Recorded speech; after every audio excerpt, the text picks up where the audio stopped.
এটা কি করলো? হ্যাঁ না না, তুই এটা কি করলি?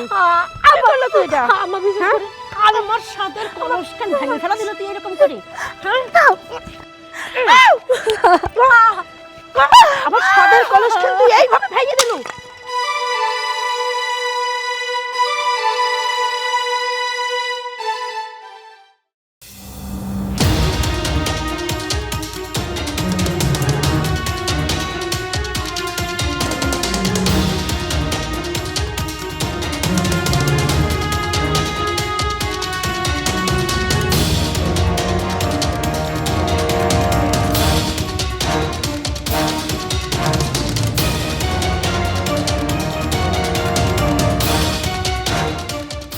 দাঁড়া দাঁড়া করছি। কি রে কি? এইবার তো বাঁচাবে কি যা? হ্যাঁ এইবার তোকে এবার মজা দেখাবো। আমি একটা কামের কথা কইলে তুমি ঢিলিমি করো, এইবার তো বাঁচাবে কি যা? হ্যাঁ না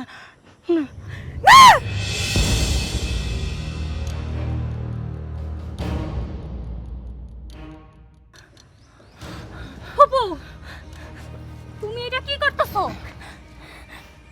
তুমি তোমার এই অসহায় গর্ভবতী বউয়ের উপরে কি কারণে নির্যাতন করতেছো? কি করছে ভাবি, যার জন্য তুমি তারে এইভাবে মারতে গেছো? কি করছে? অনেক বড় অপরাধ করছে। সেই অপরাধের শাস্তি একমাত্র এই বাঁশ দিয়ে মারলে তবেই আমার গায়ের জ্বালা জুড়াবে। আচ্ছা আমি মানলাম ভাবি অপরাধ করছে, সে একজন গর্ভবতী অসুস্থ মানুষ। এই গর্ভবতী অবস্থায় সে এই মানুষটা কি এমন ভুল করলো যার জন্য তার এই বাঁশের বাড়িটা প্রাপ্য? অনেক বড় ভুল করছে, অনেক বড় অন্যায় করছে। তার শাস্তি তো ওকে পাইতেই হবে। তুই সর সর সর বলতেছি। আগে তুমি বলো ভাবির অন্যায়টা কি, ভাবির অপরাধটা কি, তারপরে তুমি ভাবিকে যা ইচ্ছা তা করবা। তাছাড়া আমি থাকতে তুমি ভাবির গায়ে একটা আঁচড়ও কাটতে পারবা না। ওর অপরাধ শুনবো? ওর অপরাধ শুনবো? হ্যাঁ, সেই অপরাধটা যদি তুই শুনিস তাহলে শুধু আমি না, তোরও মনে হবে যে আমার সঙ্গে সঙ্গে ওকে পিটাই। বুঝতে পারছিস? আমার ছেলেটা কত শখ করে আমাকে একটা শাড়ি কিনে দিয়ে গেছিল, আর সেই শাড়িটা ও ছিঁড়ে ফেলছে। তুই কি ভাবছিস তারপর ওকে ছেড়ে দেবো? তুই বল, এখন ওকে কি ছেড়ে দেওয়া উচিত, না তুইও আমার সঙ্গে ওকে মারবি? ফুপু, শাড়ি ছিঁড়ে ফেলছে? এই অসুস্থ মানুষটার উপরে তোমার এই একটা অভিযোগ, সে তোমার শাড়ি ছিঁড়ে ফেলছে? অথচ আমরা মানুষ যখন রাস্তায় বের হই, আল্লাহ পাক যদি রাস্তায় কোনো দুর্ঘটনা দেন, তখন আমাদের একটা হাত নষ্ট হয়ে যায়, একটা পা নষ্ট হয়ে যায়, এমনকি কেউ কেউ রোড অ্যাক্সিডেন্টে মারাও যায়। তখন কিন্তু আমরা মেনে নিতে পারি। আর তোমার একটা সামান্য শাড়ি, না হয় সোহেল ভাই তোমাকে শখ করে কিনে দিছিল, শাড়িটা তোমার একটা পছন্দের ছিল, কিন্তু তার পরিবর্তে কোনো মানুষের জীবনের দাম হইতে পারে না যে সেই শাড়ি নষ্ট হওয়ার কারণে তুমি তার জীবনটা নিয়ে নিচ্ছ। ঠিকই তো, সামান্য একটা শাড়ি ছিঁড়ে গেছে, তার জন্য এই মেয়েটার পর এরকমের অত্যাচার করবি? আজকের মতো বাইসে গেল আমার ভাই আর ভাইজির জন্যে। বুঝতে পারছিস? ওকে নিয়ে আয়। ভাবি, তুমি একদম চিন্তা করো না। আর কেউ থাকুক বা না থাকুক, তোমার এই অবস্থায় আমি তোমার পাশে আছি। আর আমি যত সময় আছি, আমার ফুপুর মতো এত জঘন্য একটা মানুষ তোমার কিচ্ছু করতে পারবে না ইনশাল্লাহ। জানো তো মিমি, আজকে যদি তুমি ঠিক সময় মতো না আসতা তাহলে এতক্ষণ আমার সন্তানের যে কি হতো ওই উপরওয়ালাই জানো। ছি ছি ভাবি, তুমি এগুলা কি বলতেছো? তুমি এখন মনে করো উপর আল্লাহ তোমার জন্য আমাকে এখানে রাখছে। চলো বাসায় চলো, ব্যথা পাইছো অনেক। চলো।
আরে ভাবি, তুমি এগুলা কি করতেছো?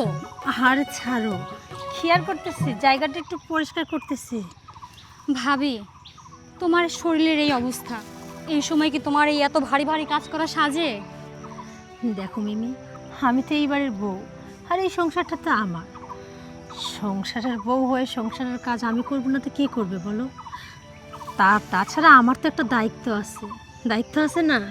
ভাবে, মানলাম সংসারটা তোমার, দায়িত্বও তোমার, কিন্তু তুমি যে এত ভারী ভারী কাজ করো, তোমার তো চিন্তা করতে হবে তুমি এখন একা না, তোমার সঙ্গে সঙ্গে আরেকটা মানুষ বেড়ে উঠতেছে। ভুলবশত যদি তার কোনো ক্ষতি হয়ে যায় তখন? না রে বোন, কিচ্ছু হবে না। আর তাছাড়া কি এমন ভারী কাজ করে বলো তো? তুমি জানো না, ডাক্তাররা তো বলে এই সময় নাকি একদম বসে থাকতে নাই, তাতে নাকি পেটের বাচ্চার ক্ষতি হয়। বরং এই সময় একটু নড়াচড়া করতে হয়, একটু কাজ কাম করতে হয়, তাতে বাচ্চা এবং মা দুইজনে সুস্থ থাকে। তাই আর কি এইটুকু কাজ করছি, আর আশা করি এইটুকু কাজে বাচ্চার কিচ্ছু হবে না। ভাবি, সত্যি আমি যতই তোমাকে দেখি ততই মুগ্ধ হয়ে যাই। তুমি একটা মানুষ, অথচ চলো মেশিনের মতো, সারাদিন একটার পর একটা কাজ করতেই থাকো নিজের শরীরের অবস্থা নিয়ে। আর এইদিকে আমার ফুপু সারাদিন তোমার উপর অত্যাচার করে, দিন শেষে ঠিকমতো একবেলা খাইতে পর্যন্ত দেয় না। আর তুমি সব কিছু হাসি মুখে সহ্য করে নীরবে সংসারটার দিকে তাকিয়ে নিজের দিন কাটিয়ে দিচ্ছ। না রে বোন, এইভাবে কেন বলছো? দেখো, আমি যেহেতু এই বাড়ির বউ, আর উনি তো আমার শাশুড়িরা বৌমা আসার পর বৌমাকে কাজের হুকুম করবে, এটা তো স্বাভাবিক। আমি থাকতে আম্মা কেন কাজ করবে? আর তাছাড়া মাঝে মধ্যে আম্মা আমার সাথে খারাপ আচরণ করে, বকাঝকা করে, ওইগুলো না আমি কিছু মনে করি না। কেন জানো তো, মারা তো সন্তানকে একটু শাসন করে, বকাঝকা দেয়, মাঝে মাঝে গায়েও হাত তোলে। আমি মনে করি সে আমার শাশুড়ি হলেও সে তো আমার মায়ের মতো, তাই ওইগুলো কিছু মনে রাখি না। আচ্ছা ভাবি, বাদ দাও, তুমি ভিতরে যাও, আমি এটুকু কাজ করে দিয়ে আসছি, যাও। আরে না, কি বলতেছো তুমি? দেখো মিমি, তুমি আমাদের বাড়িতে বেড়াতে আসছো, তুমি আমাদের বাড়ির মেহমান, তুমি আমাদের বাড়িতে কেন এসে কাজ করবা? তুমি ভিতরে যাই বসো, আমি এই কাজটুকু করে এসে তারপর তোমার সাথে কথা বলবো, ঠিক আছে? যাও। আচ্ছা ভাবি, তাহলে তুমি তাড়াতাড়ি আসো, কেমন? আচ্ছা, তুমি যাও।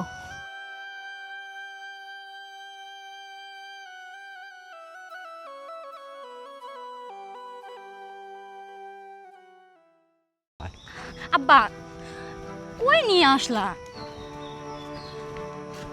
শোন, তোকে আনলাম কিসের জন্য আর তুই কি করিস? কি করলাম আব্বা আমি? তোকে নিয়ে আসলাম যে তোর ভাবির সঙ্গে খারাপ আচরণ করবি, তাকে অত্যাচার নির্যাতন করবি, করে নিজের পজিশনটাই বাড়িতে তৈরি করবি। আর তুই কি করছিস? তুই এসে সেরে তার কি করছিস? সেবা করছিস, যত্ন নিচ্ছিস, মাথায় তেল দিয়ে দিচ্ছিস। কেন? আব্বা, এইভাবে ভাবিকে কিভাবে নির্যাতন করব? ভাবি তো এই সময় গর্ভবতী, আর তাছাড়াও ভাবি অনেক ভালো একটা মেয়ে। এই অবস্থায় তার সাথে খারাপ আচরণ করাটা মনে হয় না ঠিক হবে।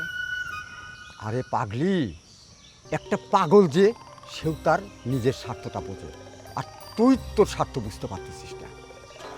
আমার বোনের একটাই মাত্র ছেলে, তার জায়গা জমির অভাব নাই, এখন সে প্রবাসে থাকে, লক্ষ লক্ষ টাকা ইনকাম করে। আর যে টিনের বাড়ি দেখতেছিস না, কয়েকদিন পরে এটা ভেঙে 3 তলা বাড়ি করবে। ওদের বাজারে মার্কেট করার জন্য জায়গা রাখছে, তাহলে ওর কিন্তু সম্পদের কম নাই। তোকে যদি ওর হাতে তুলে দিতে পারতাম, তাহলে আমার সম্পদ দিয়ে ওর সম্পদ দিয়ে তুই কত বড় ঘরে থাকতি। একটাবার চিন্তা করেছিস? পাগলের মতো কথা বলে। ওর ভালোর চিন্তা তোকে করতে হবে না, তোর ভালোর চিন্তা তুই কর, আমি চাচ্ছি এইটা। আব্বা, আমি তোমার কথা সবই বুঝতে পারছি। আমি মানলাম যে সোহেল ভাইয়ের অনেক অর্থ সম্পদ, অনেক টাকা পয়সা, কিন্তু দিন শেষে কি একটা কথা আব্বা জানো, অর্থ সম্পদ টাকা পয়সা দিয়ে সবাই সুখী হতে পারে না। আর তাছাড়া ভাবি অনেক ভালো একটা মেয়ে, নিঃসন্দেহে সোহেল ভাই ভাবিকে অনেক বেশি ভালোবাসে। আর সোহেল ভাইয়ের যদি আমাকেই বিয়ে করার হতো, তিনি আগে আমাকেই বিয়ে করতো, ভাবিকে বিয়ে করতো না। আর আমি চাই না ভাবির এই অবস্থায় ভাবির কোনো ক্ষতি করতে। আমি তার সাথে কোনো খারাপ আচরণ করতে পারবো না আব্বা।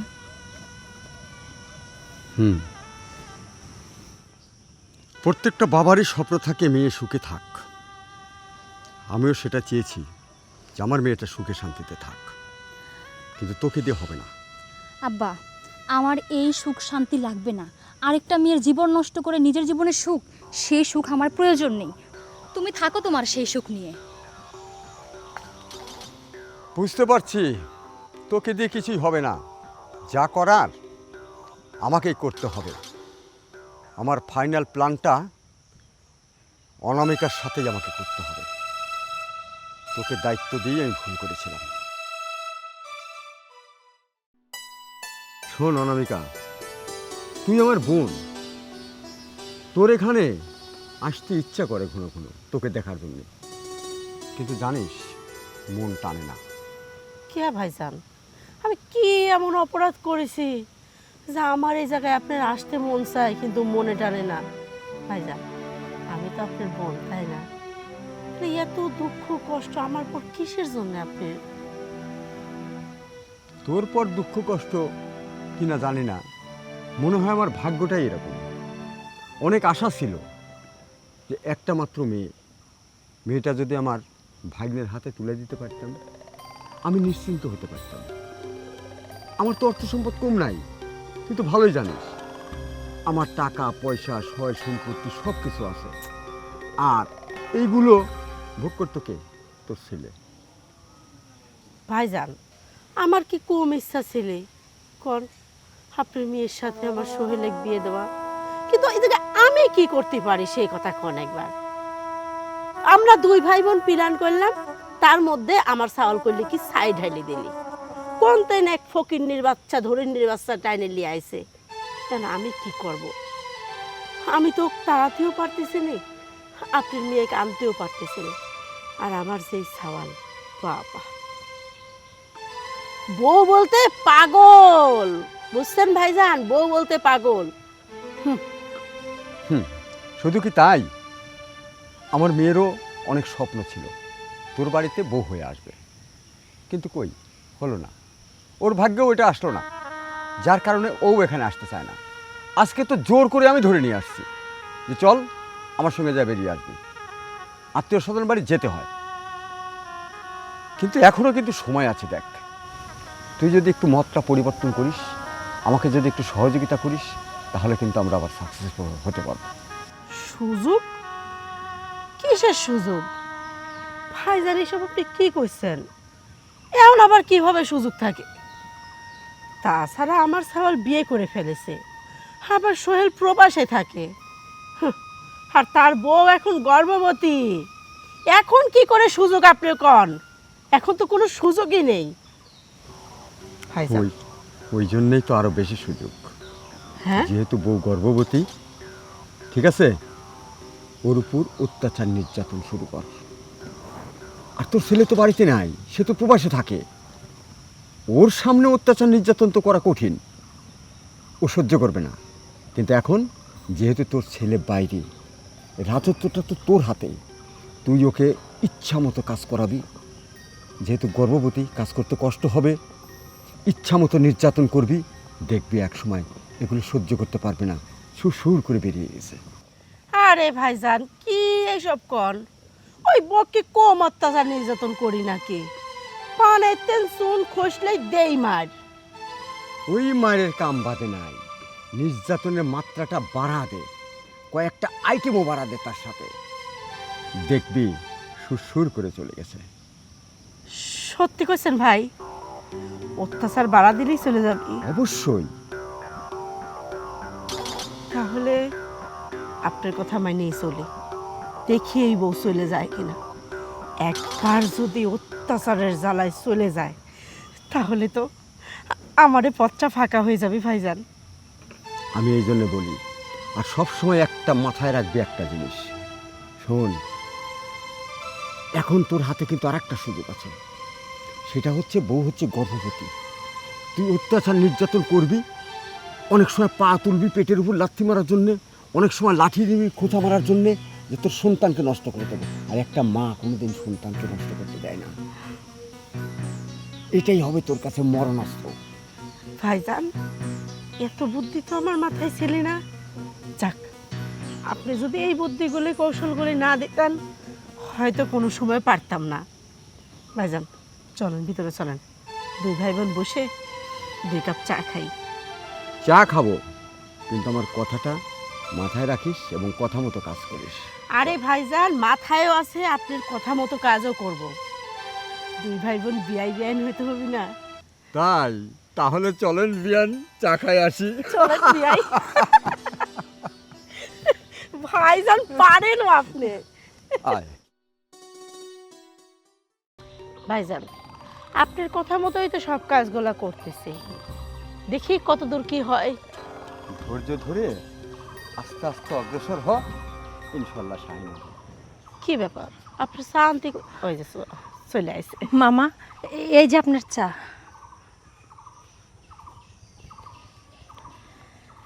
খান।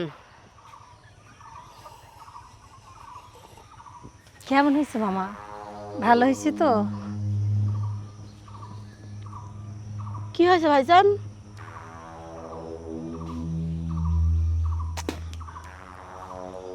এটা চা, এই চা মানুষ খায়? দেখি।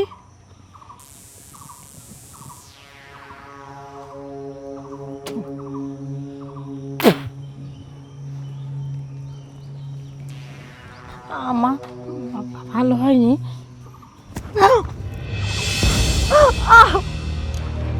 কি বানাইছিস? এই, এটা কি বানাইছিস? হ্যাঁ, আমি তো চাই বানাইছিলাম। এটা চা বানাইছিস তাই না? এটা চা বানাইছিস? এটা খাওয়া যায়? ওই, এটা খাওয়া যায় ক? হ্যাঁ, এটা চা না শরবত? তুই খুব ভালো করে জানিস তোর মামা শ্বশুরের ডায়াবেটিস আছে, তুই তারপরে ইচ্ছা করে এত চিনি দিয়ে চা বানাইছিস যারা আমার ভাইয়ের অসুবিধা হয়, তাই না? মনে মনে এত শয়তানি। একটা কাজের কথা কইলাম, একটা কাজও করিস না, একটা কাজও করিস না, সব কাজ ভুলভাল করে রেখে দিস। ভাইজান, দেখছেন তো কত পরিমাণ শয়তানি মনের মধ্যে নিয়ে থাকে। আম্মা বিশ্বাস করেন, আমি ইচ্ছে করে সত্যি চিনি বেশি দেইনি। স্বাভাবিক চাতে তো মানুষ 1 চামচ চিনি দেয়, আমি তো ওইটাই দিছিলাম। ওইটাই দিছিস? আরে তোকে তো চিনি দেওয়ার কথা নিষেধ করা হয়েছে, তারপরে তুই চিনি দিয়ে বানাই নিয়ে আইছিস। বানাবো না না না আম্মা, আমার ভুল হয়ে গেছে। আপনি বলছেন, আমি হয়তো শুনতে পাইনি। আচ্ছা ঠিক আছে, ভুলটা যেহেতু আমার, আমি এখনই যাচ্ছি মামার জন্য আর 1 কাপ চা বানাই নিয়ে আসছি।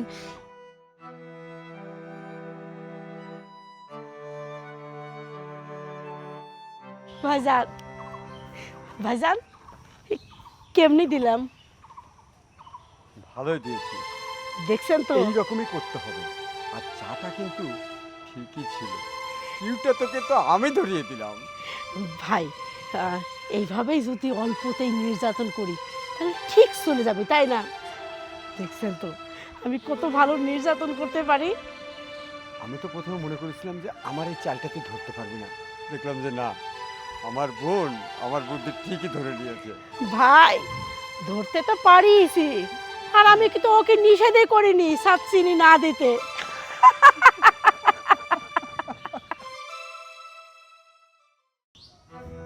কি গরম রে বাবা, একটু কাজ করতে না করতে এরকম হাঁপায় যায়। শরীরটাও না ভালো যাচ্ছে না। আমাকে কত করে বললাম, আমার কোনো কথাই শুনলো না।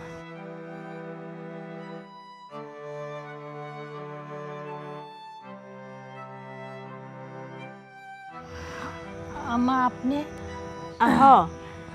কচি কি বৌমা, শৈলে কি ফোন দিয়ে টাকার কথা কইছিলে? না মা, আপনার ছেলেকে ফোন দেওয়া হয়নি, আসলে কাজ করতে করতে না সময় পাইনি। দেখতো কথা বাচ্চা, হ্যাঁ তোমার কত করে কইলাম তুমি শরীরের কাছে আগে ফোন দাও, হ্যাঁ তুমি ফোনটা দিলে না। শরীরের অবস্থাটা দেখিছাও, হ্যাঁ? আর তুমিও নিজেই কইলে আমার শরীরটা ভালো না, আমার ডাক্তারের কাছে নিয়ে যাওয়া লাগবে। তুমি কি ডাক্তারের কাছে কিছু খবর জানো? হ্যাঁ, ওই ডাক্তারের ঘরে ঢুকলেই গাদি টেকা লাগে, দুনিয়ার পরীক্ষা নিরীক্ষা দিয়ে ভরিত হয়, টাকা পয়সা এক গাদি লাগে। টাকা পয়সা কি আমার হাতে আছে? এই জন্যই তো তোমাকে কইলাম একটু সোহেলের কাছে ফোন দাও, কিছু টাকা পয়সা পাঠা দিক, ওই টাকা দিয়ে তোমাকে ডাক্তার দেখাই। শরীরের সুস্থতাও তো লাগবে, তাই না? তুমি এখন গর্ভবতী, ওকে মাসে মাসেই চেক আপ করানি দরকার। ওহো আচ্ছা, এই ব্যাপার। আগে বলবেন না, আমি ভাবছি আপনি কি কারণে বা ফোন দিতে বলছেন, কিন্তু বুঝতে পারিনি। আচ্ছা আম্মা, ঠিক আছে। আপনার ছেলে এই তো একটু পরে তো ফ্রি থাকবে, তখন আপনার ছেলেকে আমি ফোন দিব। ফোন দিয়ে বলবো যে আম্মা আমাকে নাকি ডাক্তারের কাছে নিয়ে যাবে, আমার চেক আপের দরকার, তার জন্য কিছু টাকা পাঠাও। ঠিক আছে আম্মা? আরে পরে না, তুমি এখনই ফোন দাও, ধরো ধরো। আর শোনো, অল্প টাকা চাই না কিন্তু বেশি করে টাকা চাইবে। তুমি তো জানোই ওই ডাক্তারের ঘরে ঢুকলেই কারে কারে টাকা পয়সা লাগে। ফোন দাও, ফোন দাও। আচ্ছা আম্মা, ঠিক আছে। হ্যালো, হ্যাঁ কেমন আছো? এই তো আমি ভালো আছি। হ্যাঁ, বাড়ির সবাই ভালোই আছে। আসলে আমি তোমাকে ফোন দিছি একটা দরকারে, বুঝছো? আর বলো না, ওই যে আম্মা বলতেছিল আমার যে শরীরের অবস্থা, এই সময় নাকি সবসময় ডাক্তার দেখাতে হয়, চেক আপ করাইতে হয়, তাছাড়া বাচ্চা কেমন আছে সেটা তো বোঝা যাবে না। তাই আম্মা বলল তুমি কিছু টাকা পাঠিয়ে দাও। আম্মা নাকি আমাকে ডাক্তারের কাছে নিয়ে যাবে, বুঝছো? আসলে কত টাকা লাগবে না গেলে তো বোঝা যাবে না, তুমি একটু বেশি করে টাকা পাঠাও। আর যদি তারপরেও টাকা লাগে তাহলে আম্মা তো ফোন দিবে বা আমিও বলবো, তখন তুমি টাকা পাঠিয়ে দিও। হ্যাঁ আচ্ছা ঠিক আছে। হ্যাঁ আজকে এই যে আম্মার সাথে কথা বলো নাও। বাজান, হ্যাঁ হ্যাঁ আমি ভালো আছি। বলছি কি, তুমি যদি একটু তাড়াতাড়ি টাকাটা পাঠা দিতে, তো বৌমাকে একটু তাড়াতাড়ি হাসপাতালে নিয়ে যেতাম। শরীরটা বেশি ভালো নয় বাজান, গর্ভবতী মানুষ তো কখন কি হয়ে যায় না হয়ে যায়। একটু তাড়াতাড়ি পাঠা দাও, তাহলে এখন রাহি আমরা রেডি হই। আচ্ছা ঠিক আছে। আম্মা, তাহলে আমি এখনই যাই রেডি হব? কোনে? ওই যে ডাক্তারের কাছে নিয়ে যাবেন না আমাকে, এই শাড়ি পরে ডাক্তারের কাছে কিভাবে যায়? আর একটা শাড়ি বদলাই ফেলি। ওরে বাবা রে, এই টাকা আমি তোর জন্য কইছি আর দিতে, তুই কি করে ভাবলু যে ওই টাকা দিয়ে তোকে আমি ডাক্তারের কাছে নিয়ে যাবো? আর তোর শখ কত? হ্যাঁ, তোর শখ কত? এত কয় মাস হয়ে গেল তোর বাচ্চা পেটে, একদিনও তো ডাক্তার দেখাইলাম না। আর তুই কি ভাবিছিস তোকে আমি এখন ডাক্তার দেখাবো? হ্যাঁ, তোকে আমি এখন ডাক্তার দেখাবো, ডাক্তার দেখাবো? তুই কি করে ভাবলু? তুই কি করে ভাবলু এত বড় শখ আমি পূরণ করবো? হ্যাঁ, আপনি তো আমাকে বললেন আপনার ছেলেকে ফোন দিতে, আমাকে ডাক্তারের কাছে নিয়ে যাবেন, তাহলে আমার ভুলটা কোথায়? আরে ওইটা তো ছিলে আমার একটা পিলান, বুঝছিস? যেন আমার ছেলের কাছে কতগুলি টাকা নিতে পারি, টাকা নিয়ে যাতে আমি সেটা খরচ করতে পারি আমার মন মতো, বুঝতে পারছিস? শোন, আমি চাই না যে তোর এই গর্ভের সন্তান পৃথিবীর আলো দেখুক, আর আমি থাকতে সেটা আমি কোনো সময় সম্ভব হতে দেব না, বুঝতে পারছিস?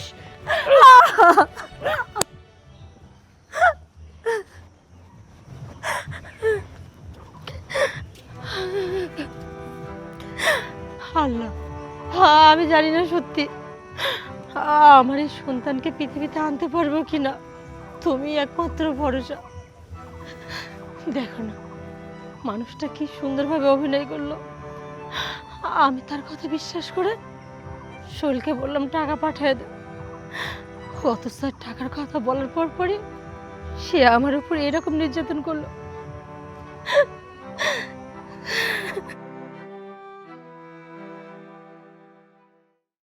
আচ্ছা ফুপু, তোমরা কি এটা ঠিক করতেছো বলো?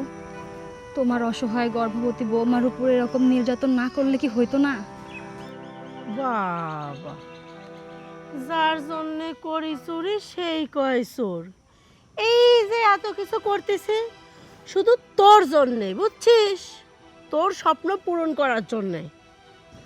আমার স্বপ্ন পূরণ করা মানে? কে বুঝিস না তুই? আরে তুই যে সোহেলকে এত ভালোবাসিস, আর তোর বাবার কত আশা ছিল সোহেলের সাথে তোকে বিয়ে দেওয়া, আর তোর বাবার কথা কি বলবো, আমার কি কম আশা ছিল? তুই আমার একমাত্র ভাইজি, আমার একমাত্র ছেলের সাথে তোকে বিয়ে দিয়ে নিয়ে আসবো, তুই আমার বাড়িতে এসে রাজত্ব করবি। সেটা হওয়া বাদ দিয়ে আমার ছেলে কোথায় থেকে গিয়ে এক ফকিন্নির বাচ্চা ধরে নিয়ে আসলো। আর আমার সেই ফকিন্নির বাচ্চার সঙ্গে একবারই থাকতে হচ্ছে। আর তাকে আমি অত্যাচার করব না। আমার স্বপ্ন মাটি হয়ে গেল। আমি তোকে এই বাড়ির বউ বানায় নিয়ে আসতে পারলাম না। আমার কত আশা ছিল, কত। ফুপু, আমি তো কখনো বলিনি যে আমি তোমার বাড়ির বউ হব। হ্যাঁ, আমি এটা মানলাম যে আমি একটা সময় সোহেল ভাইকে অনেক ভালোবাসতাম, এখনো হয়তো বাসি, কিন্তু সোহেল ভাই আমাকে কখনোই ভালোবাসেনি। সে সবসময় আমাকে তার বোনের চোখে দেখছে। আর এখন যেহেতু সোহেল ভাই আরেকটা বিয়ে করছে, বিয়ে করে সুখে আছে, আমি তার সুখেতেই সুখী। সোহেলের সুখী তোর সুখ মানে? তুই এসব কি বলতেছিস? শোন মিমি, আমার এত সুন্দর ছেলের সাথে কোথায় থেকে এক ফকিন্নির বাচ্চা আমার বাড়িতে এসে আমার বাড়িতে রাজত্ব করবে, এটা তো আমি মেনে নেব না। তোকে বলে রাখলাম, যেভাবে হোক, যে করেই হোক, আমি ওকে এই বাড়ির থেকে তাড়াবই এবং তোকে এই বাড়িতে বউ বানিয়েই আনবো, সেটা তোকে বলে দিলাম। ফুপু, একটা কথা সব সময় মাথায় রেখো, তোমরা যেই কাজটা করতেছো এটা কিন্তু ভুল, এটা কিন্তু অন্যায়। শোন, ন্যায় অন্যায় আমি বুঝি না। আমি অনামিকা যেটা ভালো মনে করব সেইটাই করব, বুঝতে পারছিস? চল, তোর জন্য ভালো ভালো রান্না করছি, খাবি, আয়।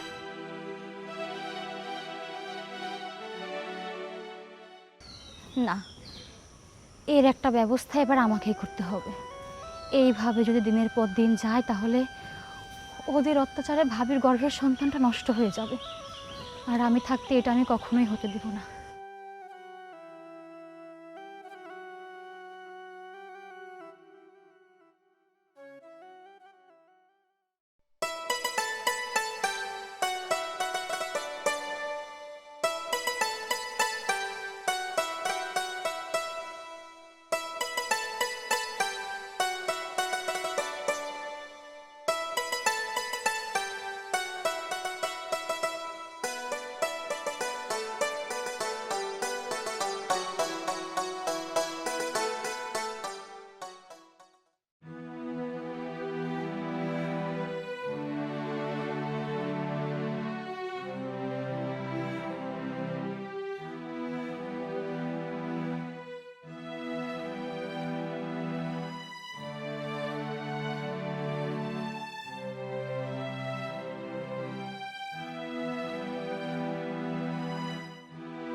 তুই এটা কি করলো?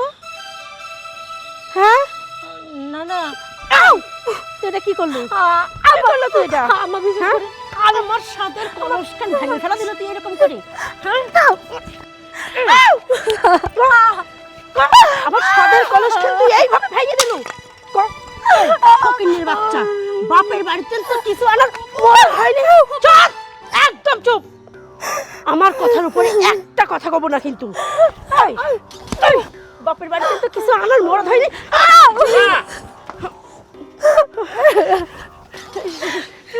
তুমি এটা কি করতেছিলা? তুমি আমার গর্ভবতী বউটাকে নির্যাতন করতেছিলা? আরে না, পাগল কোনে কার, তাই এর কথা কলু নাকি? এরম বোক আমি নির্যাতন করে পারি? দেখ, হঠাৎ করে দেখি এই কলসটি পড়ে গেছে, আমি তাই হুড়মুড় করে আসি, তাই নিয়ে তুলবেন লাগেছিল। দেখ তো জ্বালা, কত কষ্টই না হচ্ছে রে, তাই না বৌমা? ভাগ্নে, ঠিকই বলেছে তো। আর শব্দ আমরাও পাইছি, ঠবাস করে উঠেছে, তখনই সবাই দৌড় মারছি। মামা, তোমরা চুপ করো। তোমরা কি ভাবছো আমি কিছুই জানি না? তোমরা দিনের পর দিন আমার বউকে নির্যাতন করো, অত্যাচার করো, আমি সব কিছু জানি। শাক দিয়ে মাছ ঢাকার চেষ্টা করো না। এই, তুই কি জানিস? আন্তাজে সব মিথ্যা কথা করছিস কিসের জোরে? শোন সোহেল, তুই তোর মার উপরে মিথ্যা অপবাদ দিতে পারিসনি। হ্যাঁ মা, তুমি ঠিকই বলছো। আমার মায়ের উপর আমি মিথ্যা অপবাদ দিচ্ছি, কিন্তু আমি কি করে জানি সেটা তুমি জানতে চাও? কি কি করে, কি এত কিছু জানিস? তাহলে শোনো।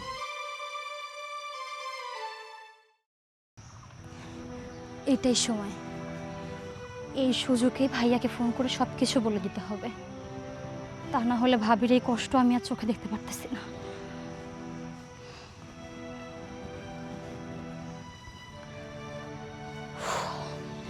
ফোন কেন ধরতেছে না ভাইয়া? ফোনটা ধরছে। আসসালামু আলাইকুম সোহেল ভাইয়া। সোহেল ভাইয়া, আমি মিমি বলতেছিলাম। তুমি কেমন আছো ভাইয়া? ভাইয়া তুমি তো প্রবাস গেছো, অনেক দিন হয়ে গেছে, তুমি দেশে আসবে কবে?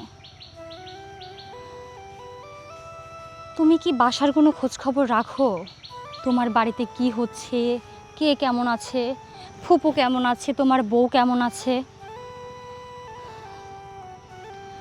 না ভাইয়া, কেউ ভালো নেই।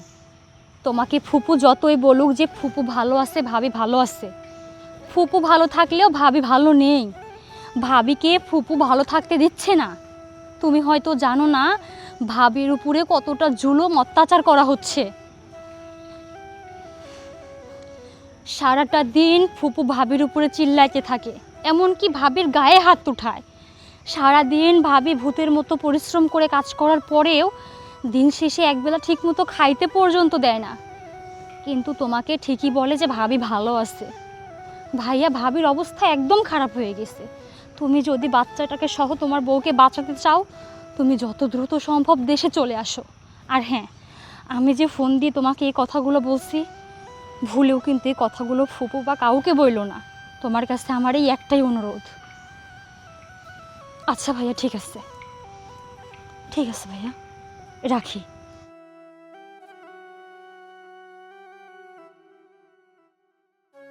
এখন যদি ভাবির একটা ব্যবস্থা আল্লাহ করে, মেয়েটার কত কষ্ট করবে।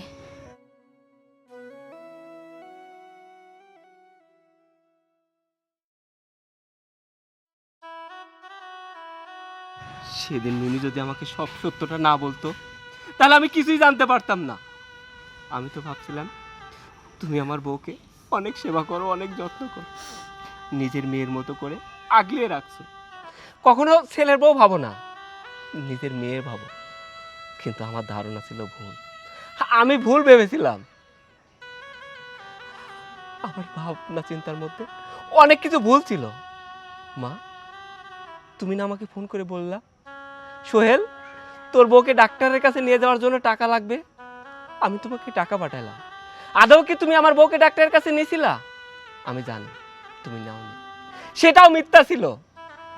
মা, তুমি খুব ভালো করে জানো আমার অনেক স্বপ্ন, আমার একটা সন্তান হবে, আমি তার সঙ্গে খেলা করব, সে আমাকে বাবা বাবা করে ডাকবে, আমি তাকে নিয়ে মেলায় যাব, ঘুরতে যাব। আমার অনেক স্বপ্ন। আমি প্রবাসে যাওয়ার আগে আমার স্বপ্নটা তোমার হাতে তুলে দিয়ে গেছিলাম। তুমি আমার স্বপ্নটাকে গলা টিপে হত্যা করতে চাইলে। তুমি না আমার মা, তুমি না সবসময় আমাকে বলতে পৃথিবীতে সবটাই তুমি আমাকে বেশি ভালোবাসো, আমার সুখের জন্য তুমি অনেক কিছু করতে পারো। কিন্তু আমি বুঝতে পারিনি আমার সুখের জন্য তুমি আমার বউকে নির্যাতন করতে পারো, আমাকে খুশি করার জন্য আমার সন্তানকে তুমি গলা টিপে হত্যা করতে পারো। সেদিন যদি মিমি আমাকে সবকিছু খুলে না বলতো, তাহলে তো আমি জানতেই পারতাম না। হয়তো 2 দিন পরে তুমি আমার সন্তানকে, আমার স্ত্রীকে হত্যা করে বলতে তারা মারা গেছে। তুমি সময় মতো হসপিটালে নিয়ে গেছিলা, কিন্তু তুমি বাঁচাইতে পারোনি, এরকম মিথ্যা কথা বলতে। কিন্তু মিমি আমাকে ফোন করে সব সত্যটা বললো।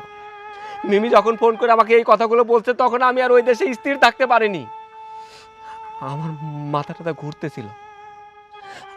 আমি আমার যে মাকে এত ভালোবাসি, যে মার স্বপ্ন পূরণ করার জন্য প্রবাসে দিনের পর দিন আমি পরিশ্রম করে টাকা পাঠাই, সেই মা আমার স্বপ্ন ভেঙে ফেলবে। কিন্তু আজকে আমি নিজের চোখে যেটা দেখলাম, আমি নিজের চোখকে বিশ্বাস করতে পারছিলাম না। আর তোমাকে বলি, তোমাকে ফোন করে আমি বারবার জিজ্ঞাসা করতাম তুমি কেমন আছো, আমার সন্তান কেমন আছে। তুমি আমাকে সুন্দর করে বলতে তুমি অনেক ভালো আছো, আমার সন্তানও অনেক ভালো আছে, আমার মা তোমাকে অনেক সেবা করে, অনেক যত্ন করে। কেন কেন আমাকে সত্যটা বলনি? যদি আজকে আমার সন্তানের কোনো ক্ষতি হয়ে যেত, তাহলে কি জবাব দিতে আমাকে? বিশ্বাস করো, তোমাকে হয়তো আমি সত্যিটা বলতে পারিনি, বারবার বলতে চেয়েছি, কিন্তু আমার জন্য তোমাকে বলে সাহস পাই না। কারণ আমি যদি তোমাকে সত্যিটা বলতাম, তাহলে হয়তো এতদিন আমি এবং আমার সন্তান জীবিত থাকতাম না। আমি ভেবেছিলাম ওই উপরাল্লাহ আছে, উনি হয়তো আমাদেরকে রক্ষা করবেন। মাঝখানে মিমি আসার পর ও তো সারাক্ষণ প্রতিবাদ করতো। ও আমাকে সবসময় বলতো, ভাবি বাচ্চার এবং আপনার যত্ন নেন, কিন্তু আমার জন্য আমি কিচ্ছু করতে পারিনি। আমি সব বুঝতে পারছি, মিমি আমাকে সব বলছে। আর মামা, আমি আপনাকে বলি, আপনি কি চান? আপনার মেয়ে সুখে থাকতে, তাই না? আপনি একটা জিনিস ভুলে গেছেন, আমি বিয়ে করছি, আমার বউ গর্ভবতী। আমার বউটাকে তাড়িয়ে আপনার মেয়েকে আমার সঙ্গে বিয়ে দিতে চান? আপনার মেয়েকে জিজ্ঞাসা করেন, আপনার মেয়ে কখনোই আমাকে বিয়ে করতে চায়নি। আচ্ছা, আপনার মেয়েটা এত ভালো, আপনার মনের মধ্যে এত নোংরা কেন? যাই হোক মা, আমি প্রবাস থেকে আসার সময় একটা সিদ্ধান্ত নিয়েছি, আমি আর এই বাড়িতে থাকবো না। আমি আমার বউকে নিয়ে অন্য কোথাও চলে যাব, যেখানে আমার বউ আমার সন্তান নিরাপদ নয়, সেই জায়গাতে আমি থাকবো না। সূচনা, চলো। সোহেল, কি বলতেছো তুমি এইগুলা? এটা তোমার বাড়ি, আর তুমি ছাড়া তো মায়ের কেউ নাই। তুমি যদি আমাকে নিয়ে এই বাড়ি থেকে চলে যাও, মা তো পুরো একা হয়ে যাবে। আমি জানি মা আমাকে পছন্দ করে না। এই বাড়ি থেকে আমি যাই, তুমি থাকো। না, আমার মায়ের সন্তানের দরকার নেই, নাতিপুতির দরকার নেই। আমার মায়ের তো শুধু দরকার টাকা। আমার মাকে সমস্ত টাকা পয়সা দিয়ে আমরা চলে যাব। চলো সূচনা, এই বাড়িতে আর এক মুহূর্তেও না। চলো। সোহেল, সোহেল ভাইজান, এই শুধুমাত্র আপনার জন্যে, আপনার কুবুদ্ধি শুনে আমার সাওয়ালরা আজকে বাড়িতে চলে গেল। আপনি যদি আমার বাড়িতে এসে এই কুবুদ্ধিগুলি আমাকে না দিতেন, তাহলে আমার সব কিছু থেকে যাইতো। ফুপু, একটা কথা বলি কি, আমার বাপকে দোষ দিয়েও লাভ নেই, আর আপনাকে বলেও লাভ নেই। কথাই আছে না, অতি লোভে তাঁতি নষ্ট।